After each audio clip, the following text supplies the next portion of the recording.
दो ताकतवर आदमी रेगिस्तान में एक ऐसा प्याला पाते हैं जो पानी से भरा हुआ है। पास ही उनका एक साथी प्यास से मरने की कगार पर था। एक ने बिना सोचे समझे उसे पीने के लिए हाथ बढ़ाया, लेकिन जैसे ही उसने प्याला उठाया, एक अजीब घटना हो गई। एक अदृश्य शक्ति ने उस आदमी को पल भर में धूल में बदल दिया। यह देखकर छोटा, काला, छोटू डर के मारे सन्न रह गया। लेकिन फिर भी वह धीरे धीरे उस प्याले की ओर बढ़ा, क्योंकि इस वीरान रेगिस्तान में पानी के बिना उसकी मौत तय थी। यह प्याला उसके लिए जीवन की आशा भी था और मौत का डर भी। उसने पूरी सावधानी से प्याले को उठाया, और हैरानी की बात यह थी कि उसके साथ कुछ भी अजीब नहीं हुआ। वह झट से उसे पी गया। जैसे ही वह मज़े से पानी पी रहा था, ज़मीन पर एक अद्भुत दृश्य सामने आया। सूखी रेत तेज़ी से हरी घास में बदलने लगी। देखते ही देखते पूरा रेगिस्तान हरे भरे जंगल में बदल गया, और उसकी ज़िंदगी ने भी करवट ली। कुछ साल बाद उस प्याले से मिली शक्ति के सहारे वह लोगों का इलाज करने लगा और गांव वालों के लिए मसीहा बन गया। इसी दौरान उसे अपनी ज़िंदगी का प्यार मिला, बेला। बेला का दिल जीतने के लिए छोटू ने अपनी शक्तियों का प्रदर्शन किया। उसने हाथ हिलाया और गमले से तुरंत फूल उग आए।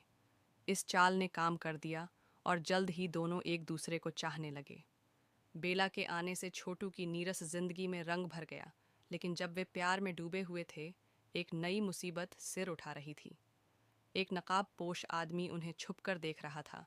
उसका मकसद था उस जादुई प्याले को वापस लेना।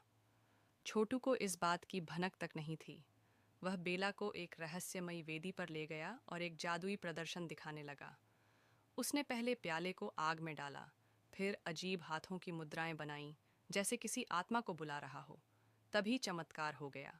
प्याला एक पौराणिक तलवार में बदल गया। छोटू बहुत खुश था, लेकिन तभी नकाबपोश आदमी अचानक सामने आ गया। बेला ने फौरन छोटू को चेतावनी दी। माहौल तनावपूर्ण हो गया।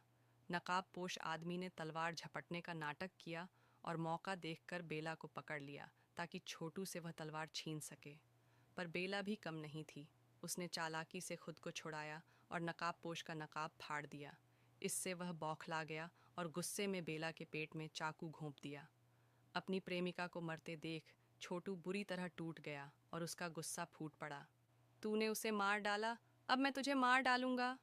लेकिन जब नकाबपोश हमला करने ही वाला था, तभी पीछे से बेला अचानक उठी और उसका दिल निकालकर बाहर कर दिया। छोटू ये सब देखकर दंग रह गया।